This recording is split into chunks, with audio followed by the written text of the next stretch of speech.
Good morning, good evening, good afternoon, and remember, context is everything. Media Network, founder and CEO, John Michael Monroy, here with episode 57 of Ambient Classroom, where I read this textbook, World History, cover to cover.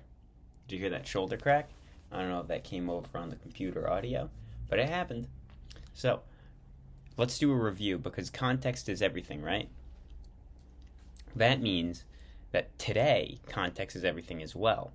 Yesterday, I read a section of the chapter of the book. I'm going to review that right now with the detailed notes that I put in the description of the video from yesterday. So let's take a look at that now. Islam Spreads is the title of the video, and this is what it was about. Successors to Muhammad were called caliphs and caused a division in Islam by the mere fact that they were not the prophet with direct connection to God. To this point, the first caliph, Abu Bakr, sternly stated, "If you worship Muhammad, Muhammad is dead.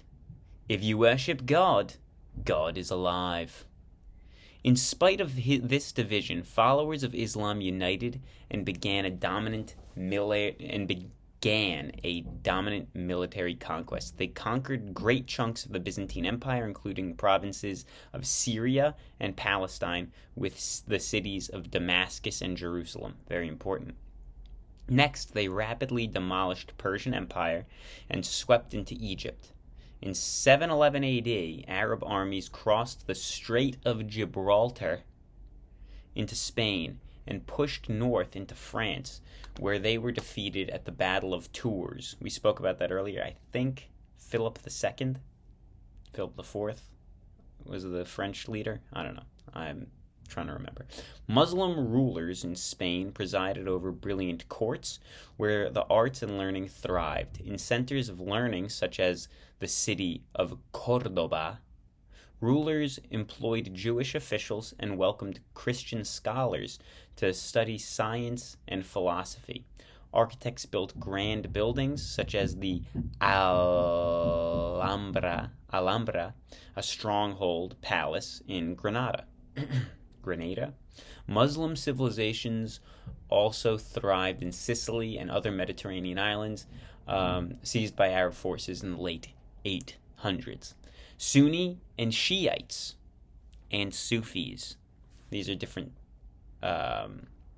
traditions of Islam. These are three traditions in Islam. Below are short summaries of their values. Please note, they all believe in the same God, look to the Quran for guidance, and make the Hajj. Hajj is the once-in-a-lifetime pilgrimage to Mecca that all able-bodied Muslims are expected to make. I believe that that's what it is. Okay. Sunni. The Sunni felt the caliph should be chosen by leaders of Muslim community. They also only viewed the successor to Muhammad to be the leader and not the religious authority. So, a secular king is what it sounds like. That's the Sunni. And maybe not secular. I don't know. Either way. The Shiites argued that the only true successor to the prophet were descendants of Muhammad's daughter and son-in-law, Fatima and Ali. The Shiites believed that the descendants of the prophet were divinely inspired. Muhammad's son-in-law, Ali, became the fourth caliph, successor to Muhammad, but was assassinated in 661 in the struggle for leadership. Later, his son was killed also. Ali's son was killed also. Many of the Shiites died in battle against Sunni, trying to install their candidates for caliph. Shiites grew to admire martyrdom as a demonstration of their faith. This is what the textbook says. I'm not making this up. I'm reading it from a textbook. Sufi. This is another third tradition in Islam. A third tradition in Islam emerged with the Sufis, Muslim mystics who sought communion with God through meditation, fasting, and rituals. Back to the kingdom of it all. Umayyad family, Umayyad family, set up a dynasty and ruled the Islamic world from 661, which was when Ali was assassinated. The fourth caliph was assassinated. The son-in-law of Muhammad was assassinated. From 661 to 750, the Umayyad family's dynasty ruled the Islamic world. From their capital in Damascus in Syria, they directed the spectacular conquests that carried Islam from the Atlantic to the Indus Valley. That's substantial. That's like the Mediterranean Sea entirely. Many Muslims criticized the court at Damascus for abandoning the simple ways of the early caliphs. Shiites hated the Umayyad because they had defeated Ali and killed his son, dishonoring the Prophet Muhammad's family. That kind of makes sense, right? That is dishonoring his family. Abbasids, led by Abu al-Abbas, captured Damascus in 750. The Abbasids did. Soon after, one of Abu al-Abbas's generals, invited members of the defeated Umayyad family to a banquet, and invited all the members of the Umayyad family to a banquet and killed them all dead. That's like theatrical almost. Abu al-Abbas founded the Abbasid dynasty, which lasted from 750 to 1258. Good run. Under the Abbasid dynasty, the empire of the caliphs reached its greatest wealth, and the power of the Muslim civilization enjoyed a golden age. Abbasid Caliph al-Mansur chose Baghdad as his new capital. Baghdad, in modern-day Iraq, was known as City of Peace, City of God, and Paradise on Earth. Abbassid Caliph, no, I already said that. Beginning in 850, Abbasid control over the Arab Empire fragmented. In Spain, Egypt, and elsewhere, independent dynasties ruled separate Muslim states. Civil wars erupted, and Shiite rulers took over in parts of the empire. Between 900 and 1400, a series of invasions added to the chaos. Seljuk Turks migrated into the Middle East from Central Asia. By 1055, the Seljuk Sultan took control of Baghdad and left the Abbasid Caliph as a figurehead. Reports of Seljuk interference and Christian pilgrims traveling to Jerusalem led Pope Urban II in 1095 to call for the First Crusades. Okay, that's significant, isn't it? In 1258, Hulagu, grandson of Genghis Khan, burned and looted Baghdad, killed the last Abbasid Caliph. Later, the Mongols adopted Islam themselves. As the 1200s drew to a close, the Arab Empire had fragmented and fallen. After 5 centuries of relative unity, the Muslim world was politically divided as Christian Europe. As always, context is everything. That was 8 minutes and 46 seconds of a review. You can put this video on 1.25 or 1.5 because that took a little bit too long. Okay. Chapter 11, Section 3. Golden Age of Muslim civilization. Setting the scene. One night, Caliph al-Mamun had a vivid dream. There in his chamber, he came upon a balding, blue-eyed stranger sitting on a low couch. "Who are you?" the Caliph demanded. "Aristotle," the man replied. The Caliph was delighted. He plied the great Greek philosopher with questions on ethics, reason, and religion. Although al-Mamun soon awoke, his dream inspired him to action. He had scholars collect the great works of classical world and translate them into Arabic. By 830, the Caliph had set up the House of Wisdom, a library and university in Baghdad. Under the Abbasids, Islam absorbed traditions from many cultures. In the process, the vital new civilization rose that flourishing a vital new civilization rose that flourished in cities from Damascus to Cairo to Cordoba, and later to Delhi in India. The great works produced by scholars of the Abbasid Golden Age shaped the Muslim world just as Greeks and Roman classics shaped Western culture. I'm going to read that one more time. The great works produced by the Abbasid Golden Age shaped Muslim world just as Greek and Roman classics shaped Western culture. Heading number 1. Society and the economy. Muslim rulers united people from diverse cultures, including Arabs, Persians, Egyptians, and other Africans and Europeans. Later, Mongols, Turks, Indians, and people of Southeast Asia declared their faith in Islam. In time, Muslim civilization absorbed and blended many traditions.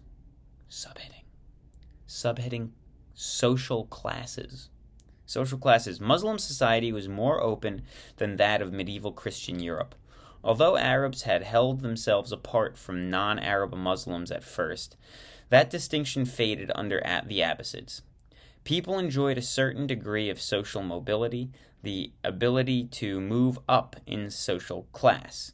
People could improve their social rank through religious, scholarly, or military achievements. As in Greece and Rome, slavery was a common institution in the cities of the Muslim world.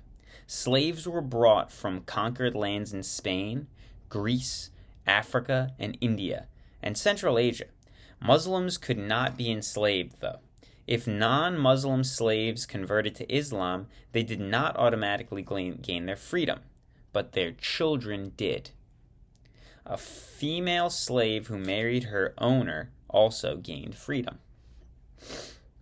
Most slaves worked as household servants. Some were skilled artisans. The Abbasids used slave soldiers who fought loyally for the Caliph. Slaves of rulers sometimes rose to high positions in government, and a number of caliphs were the sons of slave mothers.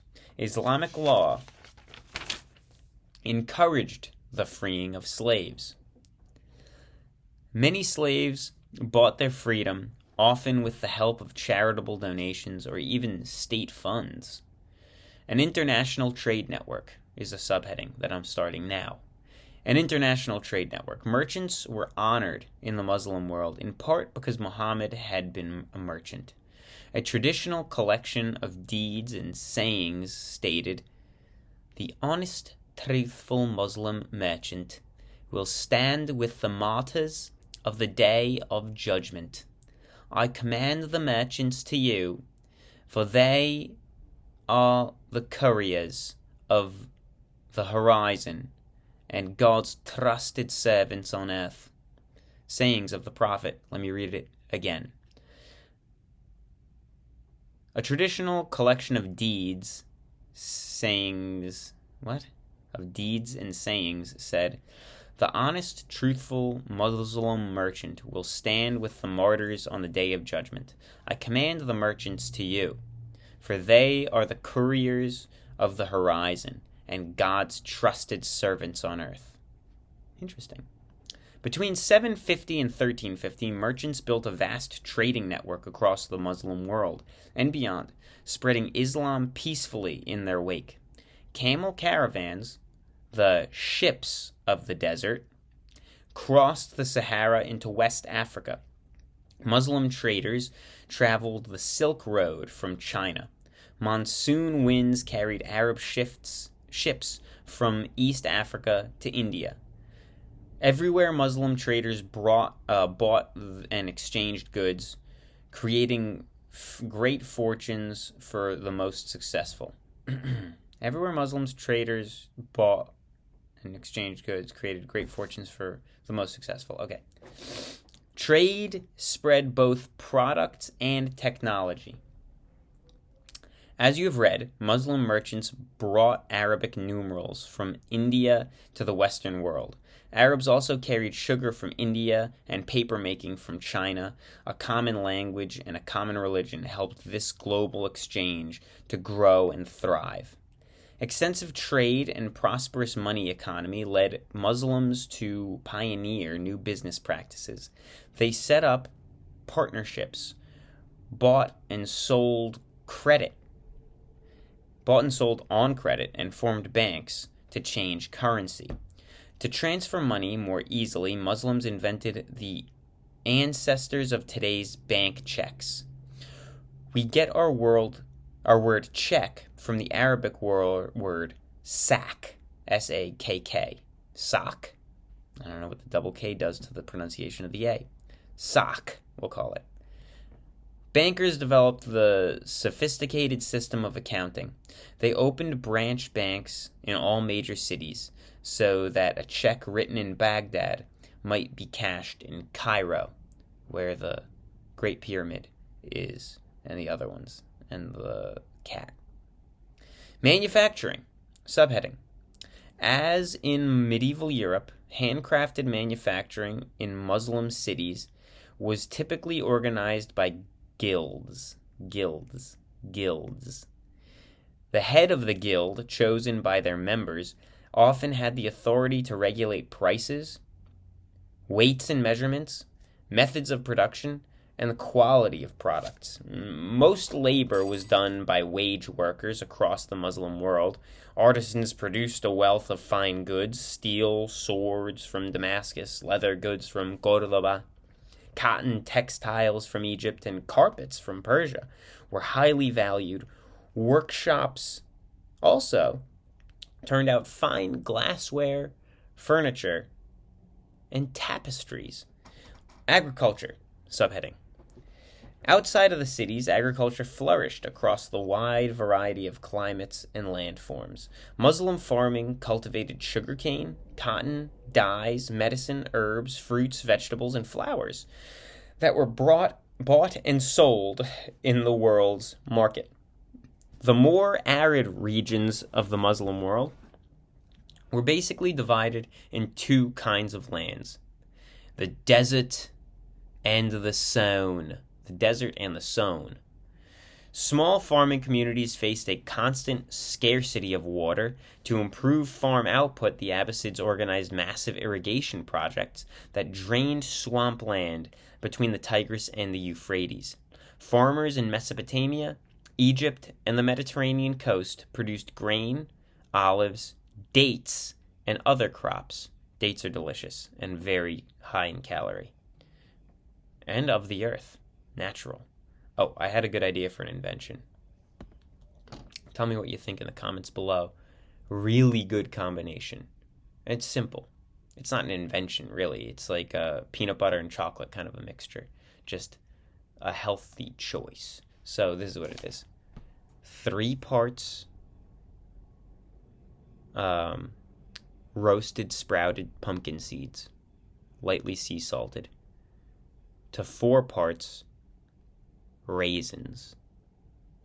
You mix it up real nice, and when you eat it, you get a little crunch from the pumpkin seed. You get a little salt from the pumpkin seed, and the sweetness from the raisin is optimized. So it's basically a 2-ingredient little trail mix that, if you like M&Ms or something like that, and you're trying to say, I got to stop eating M&Ms. These things are unhealthy. They're made of candy and chocolate. And in Europe, I heard say sometime that they use the red coloring. They get it from beetle bugs. And that's bizarre. You can look that up as well. So the invention is sprouted pumpkin seeds and raisins. And that's what it would be called. Sprouted pumpkin seeds and raisins. Okay. The desert still continued to support independent nomads who lived by herding. Still, nomads and farmers shared economic ties. Nomads brought dates and grain from settled peoples, while farming populations acquired meat, wool, and hides from the nomads. New heading.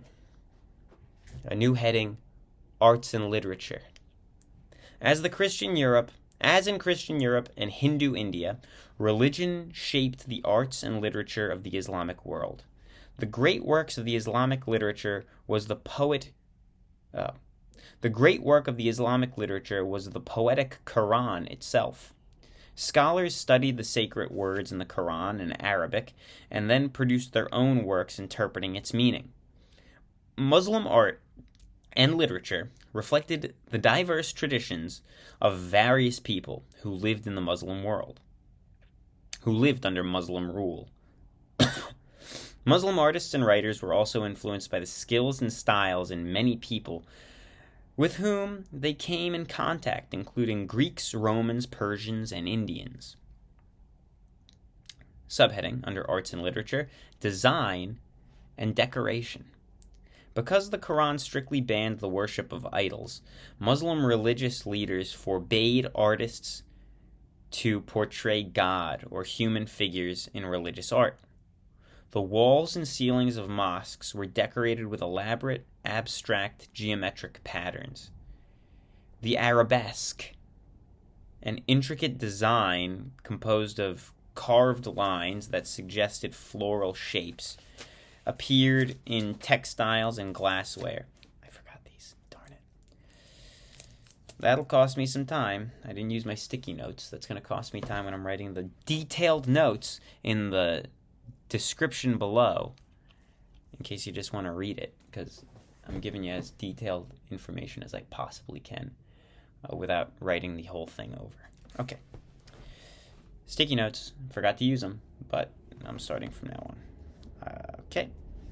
The arabesque, an intricate design composed of carved lines that suggest floral shapes, appeared in calligraphy, the art of beautiful handwriting. They worked on flowing Arabic script, especially verses from the Quran, into decorations and buildings and objects of art.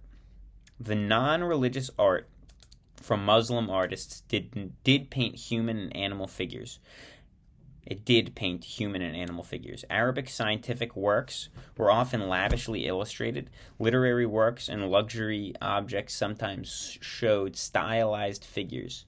In later periods, Persian, Turkish, and Indian artists excelled at painting miniatures and illustrate books of poems and fables.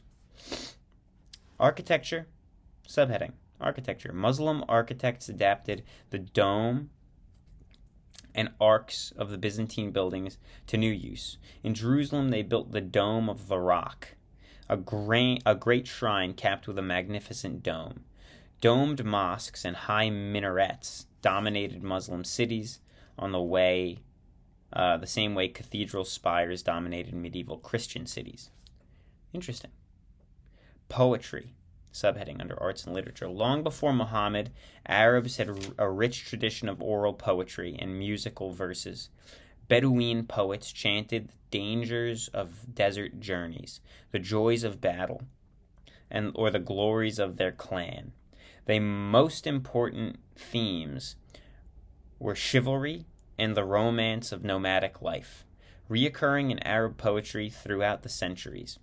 Through Muslim Spain, these traditions came to influence medieval European literature and music.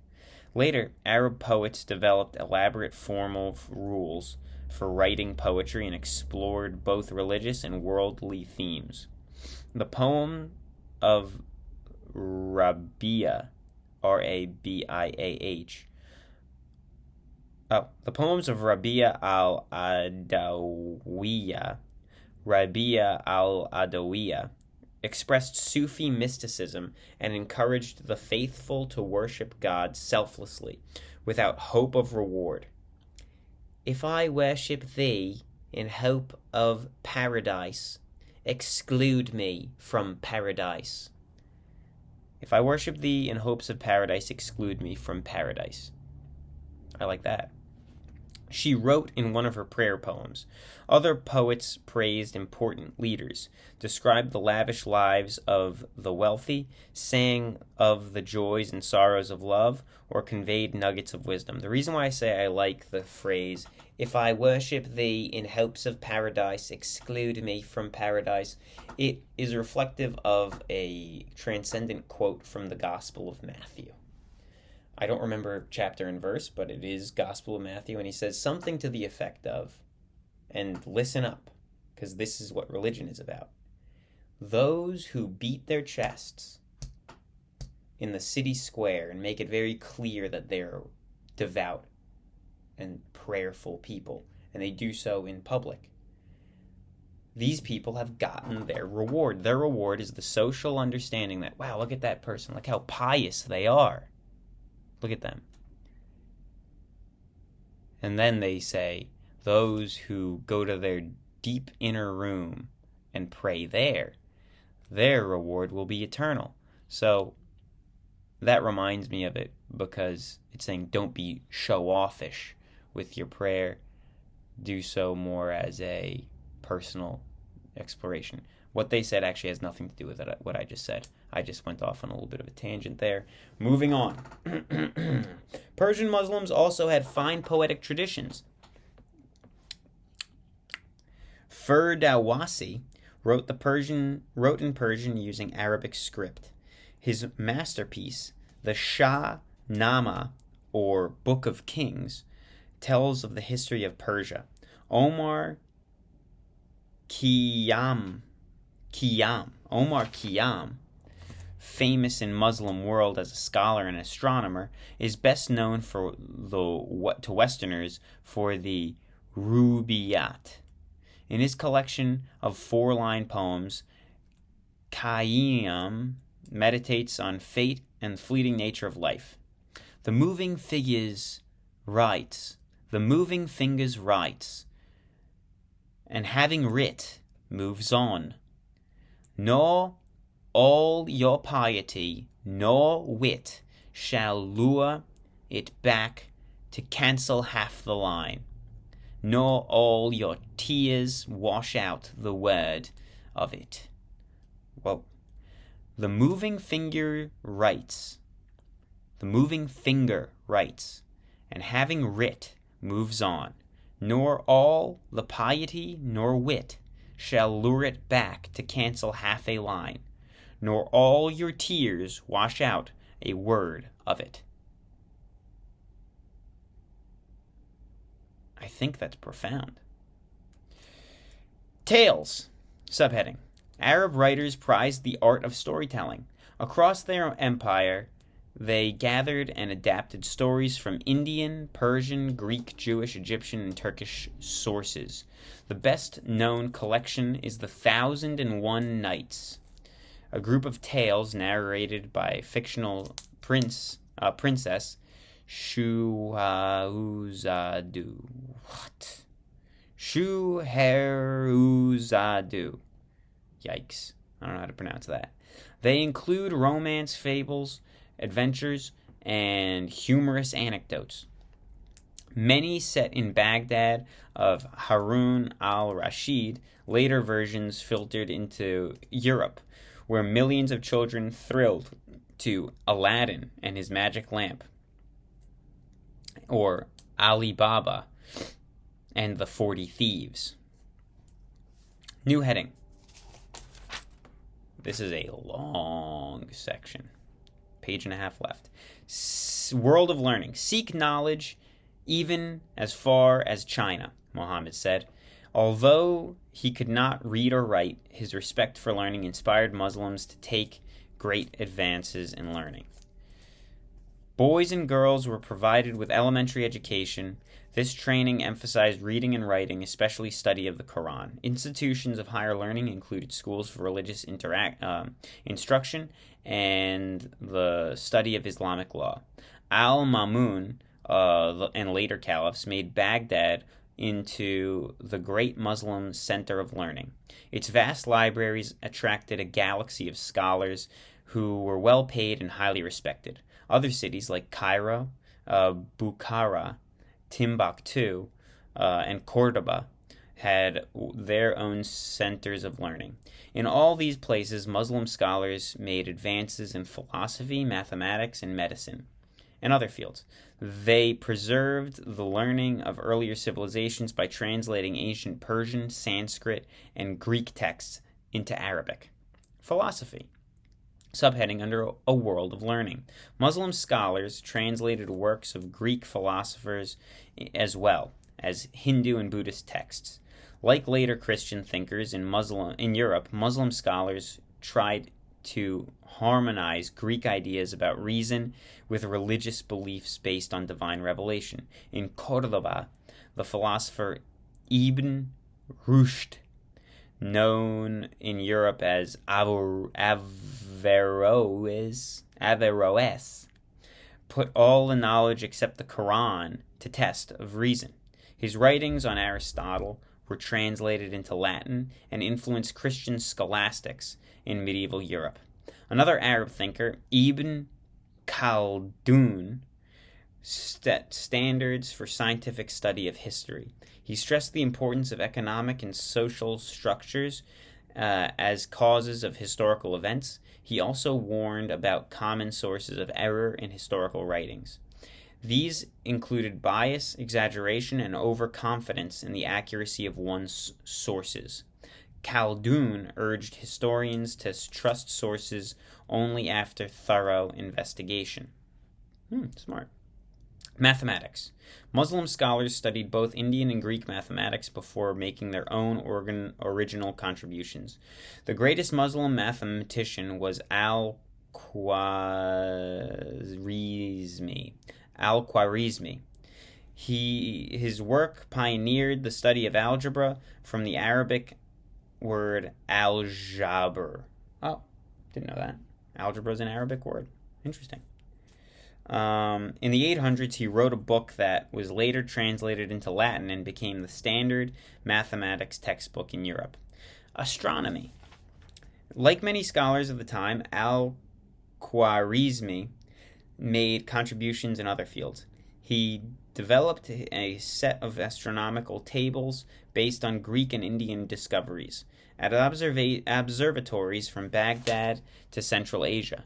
Muslim astronomers studied eclipses, observed the Earth's rotation, and calculated circumference of the Earth within a few thousand feet. That's pretty interesting. A work of Muslim astronomers and navigators helped pave the way for later explorers like Christopher Columbus. Medicine. Building on the knowledge of ancient Greeks, Muslims made remarkable advances in medicine and public health.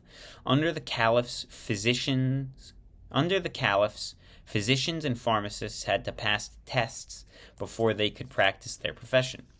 The government set up hospitals with separate wards for women. Injured people could get quick treatment at facility similar to today's emergency room. Physicians traveled to rural areas to provide health care to those who could not get to the city, while others regularly visited jails. One of the most original medical thinkers was Muhammad al-Razi, head physician at Baghdad's chief hospital. He wrote many books on medicine, including pioneering study of measles and smallpox. He also challenged accepted medical practices. Treat the mind as well as the body, he advised young doctors. If a doctor made hopeful comments, he taught patients would recover faster. If the doctor made hopeful comments, he taught the patients would recover faster. Equally famous was the Persian physician Ibn Sina, IBN, known in Europe as Avicenna. By the age of 16, he was already a doctor to the Persian nobility. His great work was the Canon on Medicine, a huge encyclopedia of what Greeks and Arabs and he himself had learned about diagnosis and treatment of disease. The book included a list of more than 4,000 prescriptions that made such ingredients as mercury from Spain, yikes, myrrh from the East and Africa, and camphor from India. Behind these two great names stood dozens of others. Muslim surgeons developed a way to treat cataracts, drawing fluids out of the lens with a hollow needle. Weird. For centuries, surgeons around the world used this method to save patients' eyesight. Arab pharmacists were the first to mix bitter medicines into sweet-tasting syrups and gums. Yikes, this is the longest video I've ever done. A lot of dilly-dallying. Thank you for joining me. This is the last section, the last paragraph. Knowledge moves west. Over time, Muslim scholars helped knowledge move into Christian Europe.